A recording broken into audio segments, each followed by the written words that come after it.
Boa noite a todos. Boa noite. Que a paz de Jesus continue envolvendo cada um de nós. Muito oportuna essa leitura inicial, que nos chama mais uma vez a pensar sobre a importância da maneira com a qual nós vivemos, encaramos, entendemos, interpretamos as experiências das nossas vidas. Dentro da nossa temática de hoje, nós vamos falar sobre aceitação. Então, vem de encontro, porque aceitar, não aceitar, tem tudo a ver com a maneira com a qual nós vemos, interpretamos as nossas experiências de vida, todas elas ao longo do tempo, ao longo de toda a nossa existência.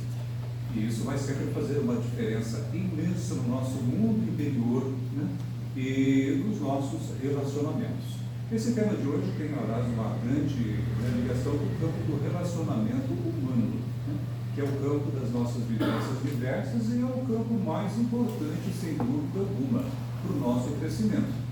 O isolamento jamais será produtivo, jamais produzirá os frutos que a gente pode ouvir ao longo da encarnação. É necessário conviver, é importante relacionar-se, é importante estar nos grupos, ainda que isso exija de nós muito, mas é por isso mesmo que devemos estar nos grupos, porque exige às vezes de nós bastante, a nível de tolerância, compreensão, paciência, saber ouvir, saber orientar. Isso faz parte, deve fazer parte dos nossos agrupamentos. E o sucesso de nossas casas espíritas depende disso, dessa capacidade de bem conviver com as diferenças, de conviver bem com os diferentes. O sucesso depende disso, sempre, em qualquer lugar. Esse é um grande desafio nosso. E nós aprendemos com a nossa doutrina que nós todos estamos impulsos em um processo de evolução, um processo de aperfeiçoamento. A questão 115 do Livro dos Espíritos, que eu gosto de recordar frequentemente, é uma questão básica e importante, porque fala sobre o porquê da nossa existência como espíritos. Nós fomos criados simples, ignorantes, e que Deus nos submete às experiências, às missões, às tarefas, os compromissos, para que através deles nós venhamos a nos esclarecer. E gradativamente, com esse esclarecimento, nos se aproximando da perfeição. Quando alcançarmos a perfeição, encontraremos também a pura e eterna felicidade. Então, à medida em que nós vamos avançando ao longo dessa existência, não vamos alcançar a perfeição nela. Porém, podemos ir nos aperfeiçoando, devemos ir nos aperfeiçoando, não só intelectualmente, mas também moralmente, porque é o que vai fazer a grande diferença no clima interior nosso, de como nós sentimos a vida, de como nós vivemos a vida, de como nós sentimos as outras pessoas e todas as experiências que a vida nos proporciona. E a cada um de nós proporcionando as experiências adequadas às nossas necessidades. E nós sabemos que o nosso panorama reencarnatório, todos os nossos contextos individuais dessa encarnação são resultantes das vidas anteriores. Conforme nós vivemos em vidas anteriores, determinamos o processo e todas as condições reencarnatórias atuais. E assim sempre será, até por força da lei de evolução e de justiça, também presente e fundamental no processo da reencarnação. O Espírito Hamed, que eu gosto muito, ele nos diz que a vida na Terra não é nada mais do que um relacionar-se consigo mesmo, com o outro, nos contextos diversos nos quais nós estamos inseridos. Contexto familiar, contexto profissional, contexto de estudo, contexto religioso, político, esportivo, onde a gente esteja se envolvido em termos relacionamentos, aí estão os nossos contextos de vida. Porque nós já até estamos neles e os buscamos às vezes por uma questão de afinidade. Nós sentimos-nos atraídos por esses ambientes, sentimos-nos atraídos pelas pessoas que aí estão presentes. E aí então está o campo de nossos relacionamentos e aprendizados mais profícuos, aqueles que podem trazer os melhores resultados. Então a vida terrestre é isso mesmo. Mas como eu me relaciono comigo? Como eu me relaciono com meus próprios talentos, com as minhas próprias possibilidades, com as minhas tendências viciosas, com as minhas tendências às vezes ao medo excessivo, uma ansiedade muito grande? Isso faz parte do meu eu. Então o começo de tudo está aí, o meu autorrelacionamento. como eu me vejo, como eu me sinto, e o que eu estou fazendo com o que eu sou dentro da sociedade. E depois, o relacionamento com os outros. Tá? Isso resume a nossa vida. Parece simples, né? É simples na definição, mas a gente sabe de todos os desafios que estão inseridos dentro disso. Certo dia, Jesus, ele entrou lá no local de Jerusalém chamado de a piscina de Betesda, né? Conhecido como a piscina de Betesda, ou Betsaida, depende da tradução. E era um local onde doentes de todo tipo se colocaram em volta dessa piscina, porque acreditava-se que de vez em quando um anjo vinha e agitava as águas, e quando as águas eram agitadas, aquele que pulasse dentro da piscina antes de todos era curado. E ali tinha um homem paralítico à beira dessa piscina, e ele era muito conhecido em Jerusalém. Há 38 anos ele era paralítico. E aí Jesus se aproximou dele e perguntou para ele: queres ser curado? Essa é uma pergunta que Jesus faz para todos nós. Nós queremos ser curados?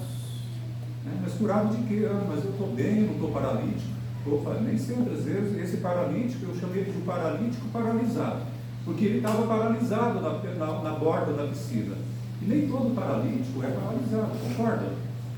Tem muitos paralíticos que estão aí cuidando da sua vida, trabalhando, fazendo o máximo, e às vezes parece que fazendo mais do que muitos que nem são paralíticos, mesmo estando às vezes dependendo de muletas para se deslocar, cadeira de rodas, mas estão vivendo e vivendo muito bem. Nós não podemos dizer que uma pessoa dessa é um paralítico paralisado, mas tem até aqueles, e muitas vezes a gente, se não cuidarmos bem, nós ficamos paralisados na vida.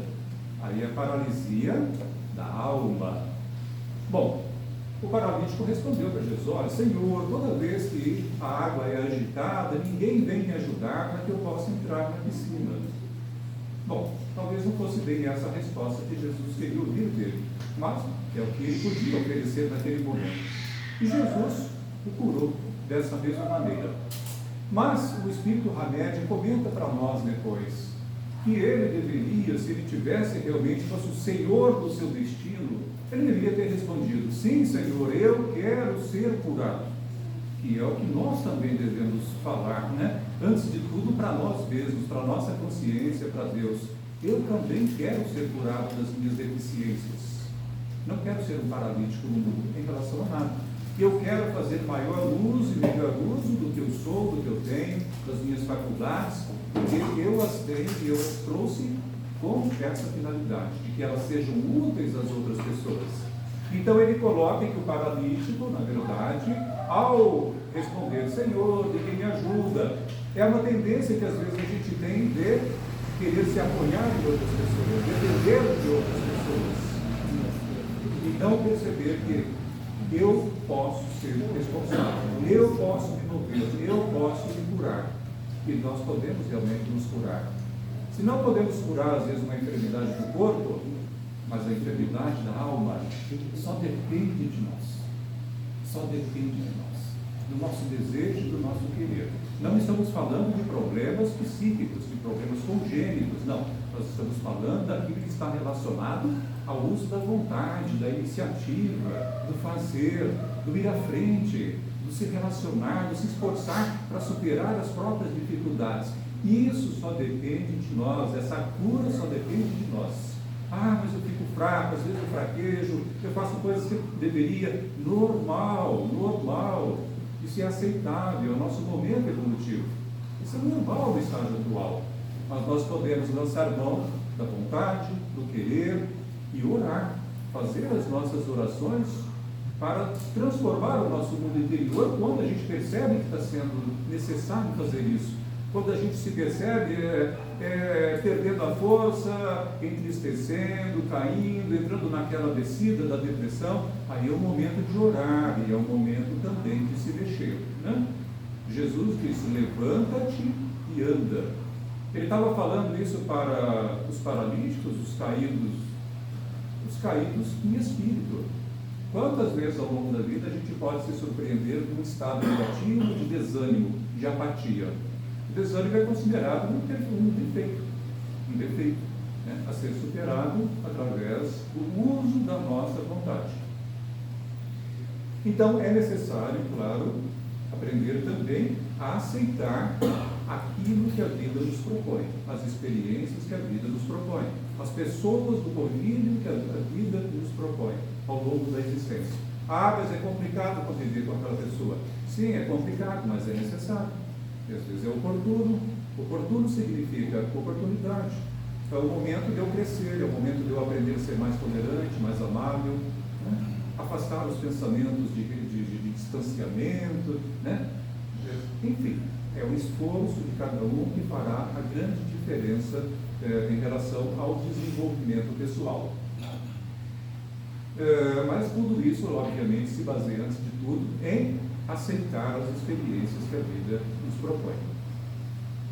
O Hamed nos diz aceitar a responsabilidade pelo próprio destino, né? Sem transferir, sem dependências, né? E quando nós assumimos essa postura, a água da piscina está sempre sendo agitada. Não tem momento especial, é nós que fazemos, já agitamos a água da piscina, na hora que a gente quer, pelo nosso querer, pela nossa iniciativa.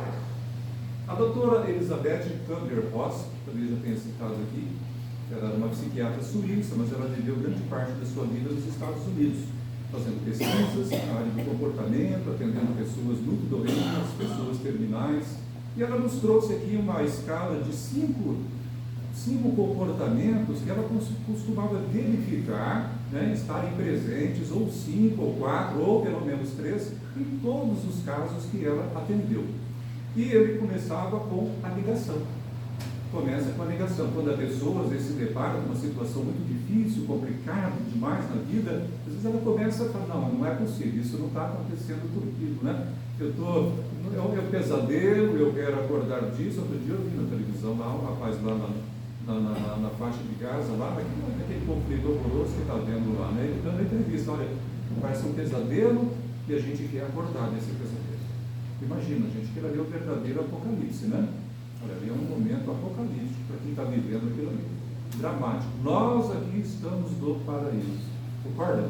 Nós estamos no paraíso em relação ao que eles estão vivendo. Mas a negação, né? A pessoa às vezes nega que está vivendo aquilo, mas é realidade, é verdade. E depois, como ela vê que é uma realidade, ela acaba às vezes entrando no campo da raiva. Às vezes surge a raiva, o sentimento de raiva, por estar vivendo aquilo, não queria viver isso, mas também não resolve. E como não resolve, às vezes ela acaba caindo no campo da barganha, da negociação, né? Ela observava que em alguns casos a pessoa começava a fazer promessas, né? Prometendo isso, aquilo, na verdade, na expectativa da mudança da situação. Mas não resolvia, né? Não resolve, né? Deus não dá para ficar fazendo negócios com Deus. Ele vê bem o fundo da nossa alma, vê a nossa verdadeira realidade e necessidade. Quando a pessoa não alcançava o resultado, às vezes ela se deprimia, entrava no campo da depressão. E, aliás, a depressão, muitas vezes, em grande parte, talvez na maioria dos casos, surja em função da não aceitação de uma experiência. Uma experiência muito forte, uma experiência muito marcante, pode ser de uma semana, não diria uma semana, porque a depressão ela só vai se constituindo e sendo classificada como depressão a partir de 3, 4 semanas, né, em que a criatura mantém aquele estágio de baixa, né, uma tristeza mais profunda. Aí então ela já começa a tomar a feição depressiva e a apresentar os sinais da depressão, né? Às vezes a falta de vontade de comer, às vezes uma excessiva vontade de comer, muito sono, não quer sair de casa, né? Já perde um pouco o ânimo para o trabalho, coisas que gostava muito já não gosta mais, já começa a perder seu poder, sua capacidade criativa e outros sinais mais, né? É um complexo, não é um sinal só, tem que ser alguns pelo menos. Mas aí a pessoa, ela percebia que só saía daquele estado ruim alcançando a condição de aceitação. Essa era a última etapa. Quando ela aceitava, de fato, ela se transformava. É uma transformação que não do corpo, mas uma transformação da alma, né? Que se reflete, obviamente, no corpo via corpo espiritual.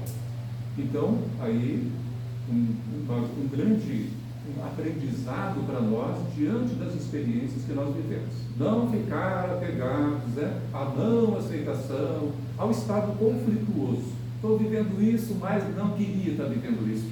Isso é um estado conflituoso. Ah, mas é difícil aceitar certa situação. Claro, a gente compreende que sim, mas fazer o enfrentamento delas é melhor, é sempre olhar para frente, sempre dar os passos à frente. A gente se fortalece, né? A gente vai se tornando uma nova pessoa. E a vida nos traz experiências, às vezes duras, justamente para isso.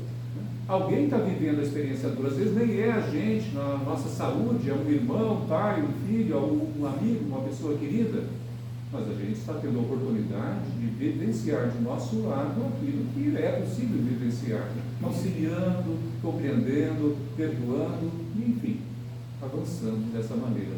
Mas a aceitação tem que estar presente, senão o estado conflituoso permanece.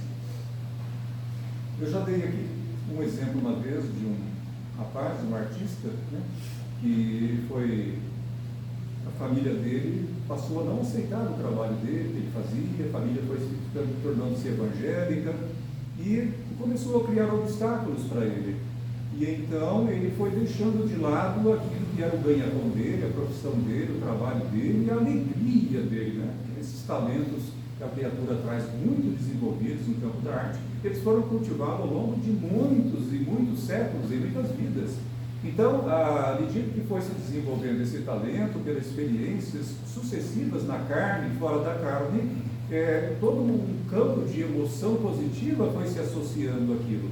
Então, toda vez que a pessoa se põe a fazer aquilo, aquela emoção positiva vem, alegra, desperta, motiva, dá sentido para a vida da pessoa. E nesse caso ele foi aceitando as imposições da família, se afastando do trabalho, né, porque sentia que estava incomodando, e ele foi entrando em depressão, e ficou num estágio sério de depressão. E aí vai buscar ajuda psicológica, psiquiátrica, né? A psiquiátrica se faz indispensável, medicação, para poder sair. Mas a cura dele veio como? E só virá como a cura real, quando a criatura resgatar o sentido da vida dela. Quando ela de novo voltar a exercer aquilo que ela veio, né, exercer na vida atual. Trabalhar com aquilo que ela já traz antigo de talentos, porque ali é o campo da alegria e da realização pessoal.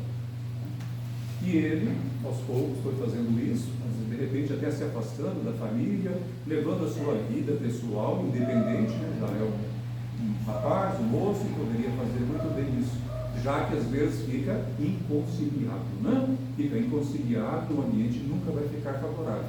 Então ele pode resgatar e se curar.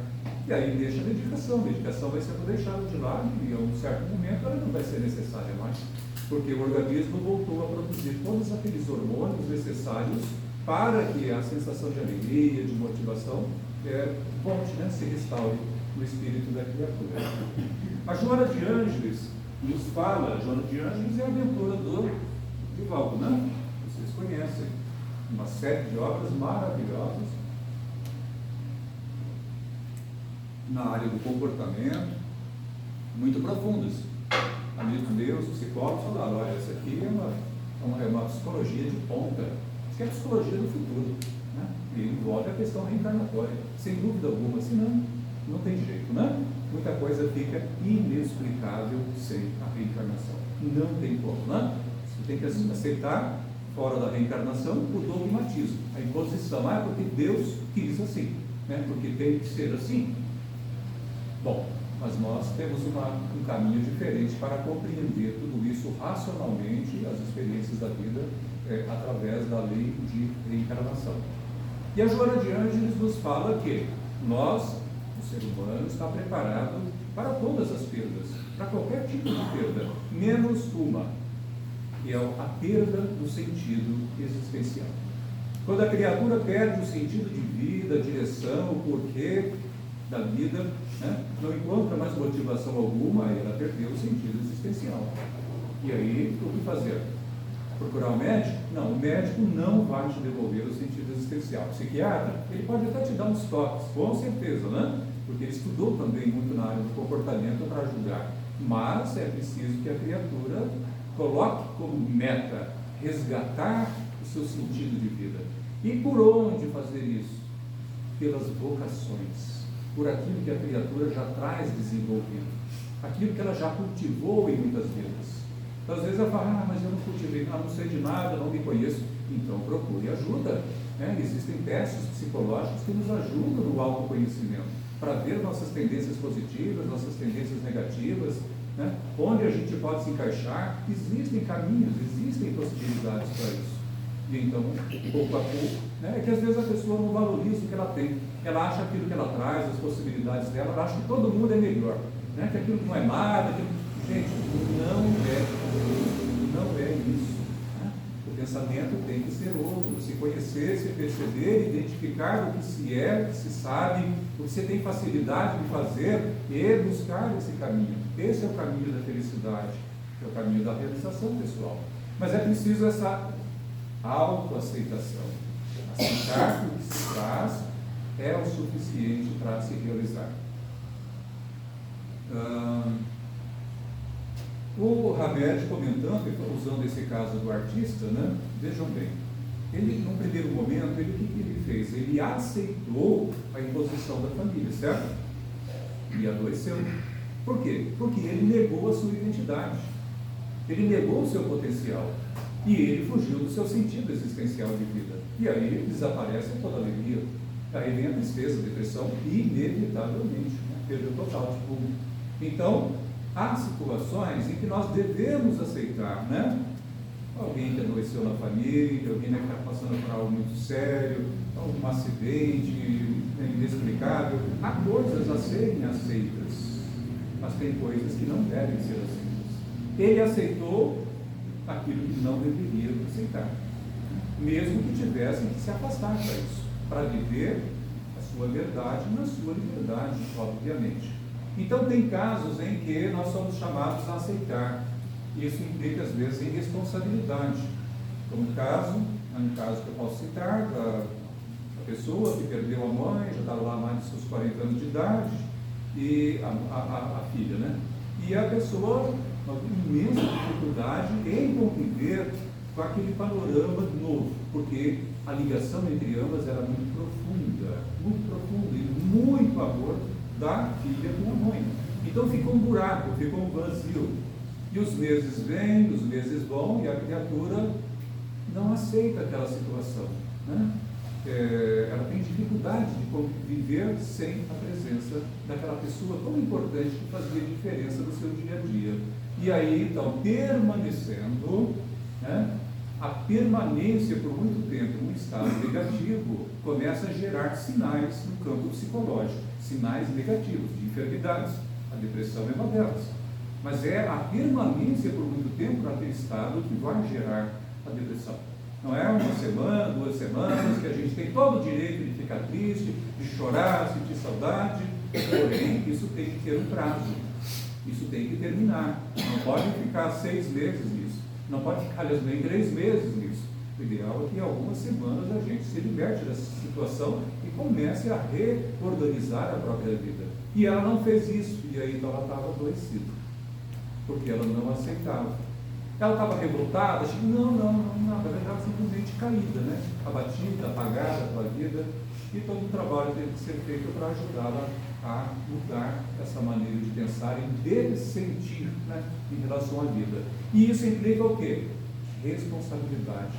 A pessoa precisa aceitar e assumir responsabilidades. Então, às vezes, a aceitação implica em assumir responsabilidades, como a do rapaz do artista, tinha que assumir responsabilidades, crescer, se desenvolver, porque a vida nos propõe isso. E no caso dela, também assumir a responsabilidade, ocupar o lugar da mãe, né? Se desenvolver, crescer, amadurecer. Esse é o significado de muitas dessas experiências dolorosas que a gente passa, principalmente quando a gente perde algo. Pode ser, às vezes, até o distanciamento de um amigo querido, uma pessoa que a gente gosta muito, de convivência de muito tempo.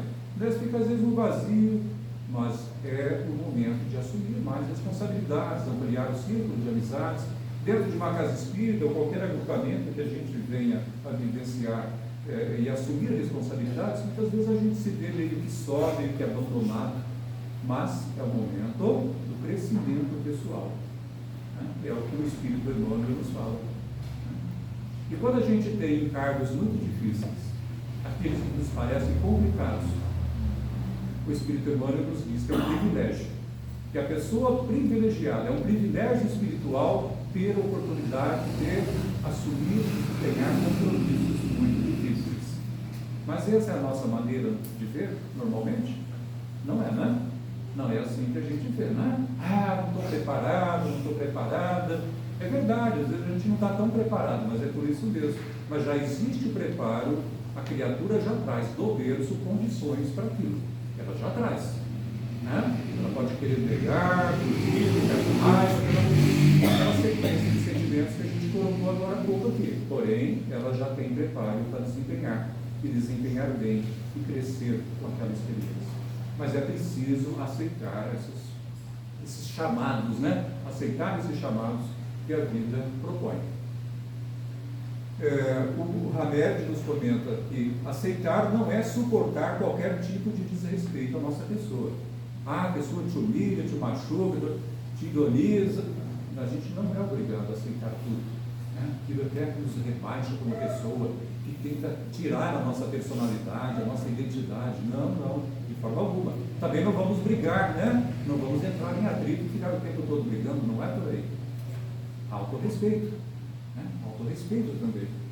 Admitir o modo de ser dos outros, ele diz, né? A diferença dos outros, mas permanecer sendo aquilo que nós realmente somos. E fazendo aquilo que nós achamos adequados fazer a nós mesmos. Então não aquela postura, né? Sempre baixar a cabeça para tudo. Não é bem por aí. Nós temos também que exercer a nossa vontade e as nossas responsabilidades. Às vezes a outra pessoa também precisa de um limite, né? Precisa de limites. Vamos ver aqui mais alguma coisa. Saulo de Tarso, né? Paulo, o apóstolo, também teve momentos dramáticos da sua vida. Ele viveu uma fase de grande conflito. Antes de assumir o chamado, né? Antes de assumir o chamado de viver o seu apostolado, ele ficou num conflito muito grande, desde o primeiro momento em que Saulo, né, ele teve o contato com os homens do caminho, ouviu Estevão, isso a gente vê na obra Paulo e Estevão. Ele já entrou num campo conflituoso. Por quê? Porque ele já estava sendo chamado à conversão, a se tornar um cristão. Mas ele, apegado a Moisés, né, apegado ao extremo, ele não queria abrir mão do seu passado, de tudo aquilo que ele trazia como expectativa para ele próprio. Grande orador, viria substituir Gamaliel, que era o seu mestre, entre os fariseus, e ele seria o substituto de Gamaliel. Então, ele esperava muito, se criou muita expectativa em torno dele, a sociedade, a própria família, ele era de uma família muito rica, né? Então, tudo isso conspirou contra essa necessidade dele assumir já de imediato a sua missão, de se converter. Porque quando ele teve contato com o cristianismo através da palestra de Estevão, ele se sentiu tocado, ele viu que havia muita beleza naquilo lá, mas ele foi duro na queda e reagiu.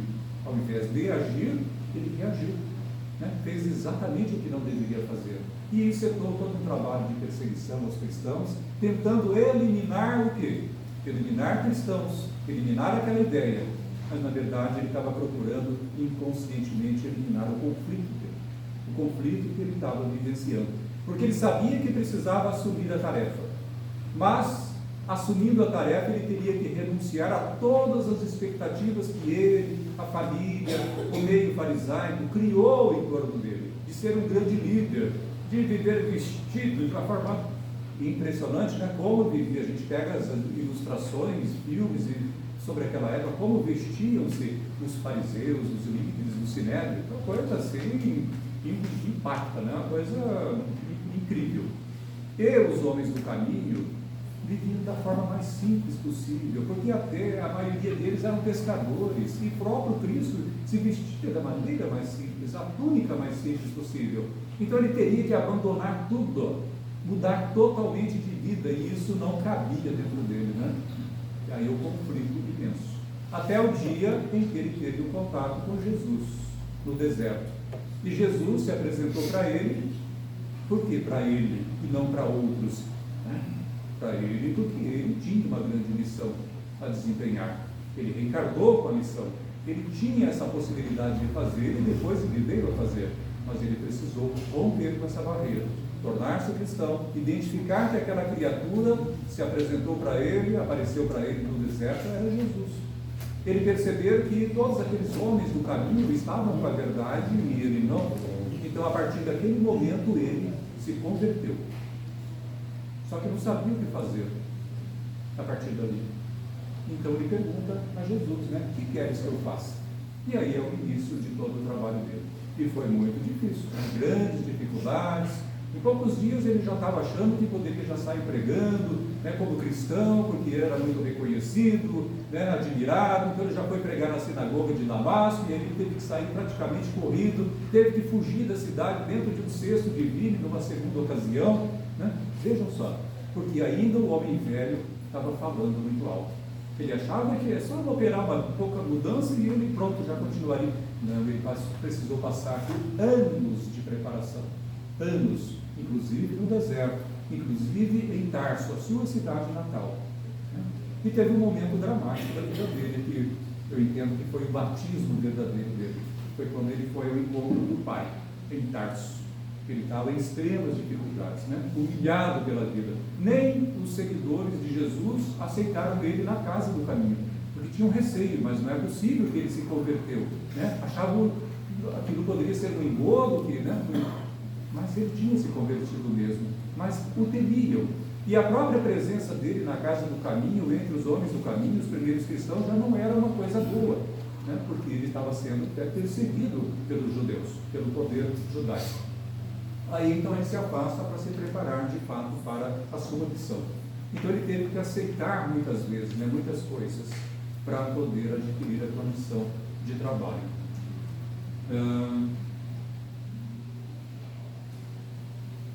O Espírito Ramético, a gente já meio se aproximando do fecho, né, nos diz que aceitar a nossa realidade tal qual é, traz lucidez mental. Olha que interessante, quando a gente aceita dizer que a gente fica mais lúcido. Ou seja, quando então a gente não aceita, fica brigando com uma situação, nós perdemos a lucidez. O como agir, será que é isso que eu faço? Será que é aquilo? E agora? Que decisão eu tomo em relação a isso? Perdemos a lucidez. Então, aceitar primeiro a situação. Isso é uma realidade, uma verdade. Para adquirir uma condição mental favorável para o raciocínio mais claro, né? Perceber o que somos, e isso vai facilitar o nosso processo de tomada de decisão e de transformação, né, para que a gente faça os enfrentamentos adequados necessários em qualquer situação. Até vou colocar algo diferente aqui, em relação à psicossomática, né? A gente às vezes somatiza, a gente passa para o corpo certos pensamentos ou sentimentos negativos insistentes. A gente permanece longos períodos, né, em estados negativos, e depois começa a dar sinais no corpo. Eu acho que todo mundo aqui já viveu isso, né? Acho que minha cabeça está doendo, mas eu já sei, né? É minha preocupação demais com aquilo. Eu peguei aqui em relação à questão da aceitação 3 situações que eu já vi, que eu já convivi, que eu já pude até sentir, já perceber. Aliás, teria 4, uma quarta, mas vamos colocar 3 aqui para ilustrar estados de imensa dificuldade de aceitar algo, uma experiência, ou totalmente recusa em aceitar. Um deles pode parecer curioso para vocês, é o engasgo. A pessoa engasgar com muita frequência. Se a pessoa fala, não sei o que está acontecendo comigo, estou engasgando sempre, mas todo dia eu estou comendo, começa a engasgar. Gente, engasgo frequente é sinal que a pessoa está com dificuldade em aceitar alguma situação que ela está vivendo. E ela está insistindo nessa situação há muito tempo. Não percebe, começa a fazer parte da rotina e a pessoa acha que aquilo é normal. Não, eu não sei o que está acontecendo, mas ela não liga aquilo com a situação vivida, que ela está recusando viver, né? Está difícil, não desce, né? Não passa da garganta, engasga, vai comer. A pessoa não está pensando na situação, mas ela está tão integrada ao campo psicológico dela, tão enraizado, que se manifesta no corpo. Mesmo quando ela não está pensando na situação, se manifesta. E aí às vezes vem o engasgo, né? Eu estava atendendo um rapaz e ele falou, não sei o que está acontecendo comigo, ultimamente eu estou engasgando muito, né? Uns esgasgos que eu não sei. Então a gente fez os comentários com ele, né? Para ele avaliar, analisar a vida dele naquele momento, situações difíceis que ele não está aceitando, alguma pessoa que ele não está conseguindo aceitar, né? E trabalhar isso, porque o corpo ele vai mostrar a nossa realidade espiritual. Sempre vai mostrar. Torcicolo. Às vezes o torcicolo pode vir também de não aceitação. Não é toda vez, né? Às vezes ele dormiu mal uma noite, meio estranha, mas quando ele é muito forte, uma coisa insistente demais, às vezes pode travar, aquela trava de cima e embaixo, trava até a coluna. Já vi casos assim, eu percebi claramente a ligação com experiências, né? E uma tendência, às vezes aí é uma tendência que a pessoa traz lá do berço, de não aceitar, né? Às vezes é uma pessoa muito diretiva, muito autoritária, então ela pode se deparar com esse tipo de experiência, né? O corpo começa a mostrar, trava, como reflexo da sua condição de rigidez, de grande rigidez espiritual. E o outro é o refluxo. Eu também tive um contato com um caso de uma moça e eu percebi claramente a questão do refluxo ligada a dificuldades em aceitar mudanças na vida, aceitar a postura, às vezes, do pai, da mãe, de um filho, né, no que está vivendo. Então a pessoa insiste nessa postura e aí começa a ver o resultado. A própria digestão não se faz, o próprio processo não se completa e ocorre o refluxo. Nós poderíamos colocar outros tipos de experiências ainda, tá? Onde a rigidez, a postura rígida diante da vida cria embaraços, não só no relacionamento, mas cria também problemas na área da saúde, afetando o nosso corpo físico. E aí o tratamento, obviamente, tem que envolver também o campo psicológico, a autoanálise, o autoconhecimento, para que haja a mudança necessária. Então, o corpo fala, né? Tem livros com francês que nos tentando lembrar o nome dele, né? Diga-me onde dói e eu te direi quem és. É um livro muito profundo de um autor francês. Eu não sei se tem a versão dele em português, mas é bem bacana. O nome já é bem sugestivo, né? Diga-me onde dói que eu te direi quem és. Claro que aí ele não vai entrar no campo da reencarnação, mas quando nós entramos no campo da reencarnação, fica ainda mais fácil da gente entender. Porque às vezes a gente já reencarna, todos nós reencarnamos com tendências, né, que nos afetam o corpo, afetam a saúde. Tá? Todos nós, né, todos têm seus pontos fracos. Então, a compreensão da reencarnação nos dá a entender ainda mais facilmente a nossa saúde ou a nossa falta de saúde. Bom, vamos ver aqui. Aceitação é uma maneira nova de encarar as circunstâncias da vida. Claro, eu tenho que encarar de maneira diferente as circunstâncias da vida, mesmo que sejam situações repetitivas, e se eu não estou aceitando, então tenho que olhar de uma forma diferente para poder alcançar algum resultado. Porque aquela minha maneira de agir, de reagir, de viver, já não está apresentando o resultado que eu preciso, né? Já não está trazendo o ganho que eu preciso. Então, aceitar é uma maneira nova de ver as experiências que nós estamos vivendo. Aí, diz Hamed, o progresso acha espaços em nós para que a gente possa progredir. Bom, gente, é isso. Teríamos ainda outras situações que a gente poderia colocar aqui. Eu mencionei outro dia, e para fechar aqui, eu mencionei outro dia nessa palestra, eu fiz uma casa lá em Londrina, e depois o dirigente até veio falar comigo, olha, foi muito oportuno você mencionar isso, porque tem uma senhora que está vivendo exatamente essa situação. Aí eu falei para ela que eu estava indo para o centro, dirigindo, de manhã, uma imensa avenida, e veio o assunto na cabeça, aí eu falei, olha, eu vou comentar isso. Eu falei sobre o amor exigente. Quem conhece o amor exigente aqui? O amor exigente é um trabalho maravilhoso, né? Eu tenho um livro lá, eu trabalho com 12 princípios, e ele é dirigido principalmente a pais, mães, responsáveis, né? Que estão vivendo com relacionamentos complicados com os filhos.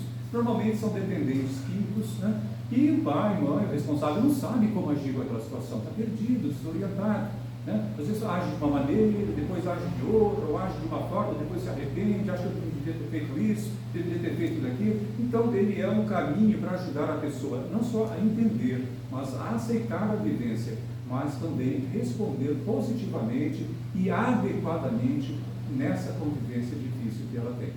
Então são grupos, né, de autoajuda, vamos dizer assim, né, de apoio recíproco, onde são feitos os estudos semanais, é gratuito, mas é um trabalho maravilhoso, que eu diria, é um caminho para a aceitação, né? Aceitar e bem conviver, sem ficar com sentimentos de culpa, sabendo tomar as decisões certas e ser firme, né? E não ficar com sentimento de culpa, e sabendo que ali tem todo um respaldo positivo, né? Que foi desenvolvido ao longo de muito tempo, né? Testado, aprovado, sem dúvida alguma. Então fica aqui também a deixa, né? Se alguém vir a precisar, espero que não, ou às vezes um amigo, um familiar, olha, estou vivendo essa situação. Procura o grupo do Amor Exigente em Londrina, não sei se tem aqui em Vitorã, né? Mas procura o grupo onde estiver para poder frequentar, e à medida que nós vivemos essas situações que a vida nos apresenta, a gente vai crescendo, a pessoa vai se descobrir, vai perceber coisas que ela nunca imaginou. É um crescimento, né? É um crescimento. Então, aí vai se resolvendo depois, com o tempo, a situação, e a pessoa vai se tornando uma nova pessoa também. E aí a gente cai lá no comecinho da nossa palestra, né? Questão 115. A gente está vivendo as experiências necessárias, o nosso esclarecimento, o nosso aprimoramento, para que de fato a gente se aproxime da perfeição e da felicidade. Muito obrigado pela atenção de todos vocês e pela oportunidade do trabalho.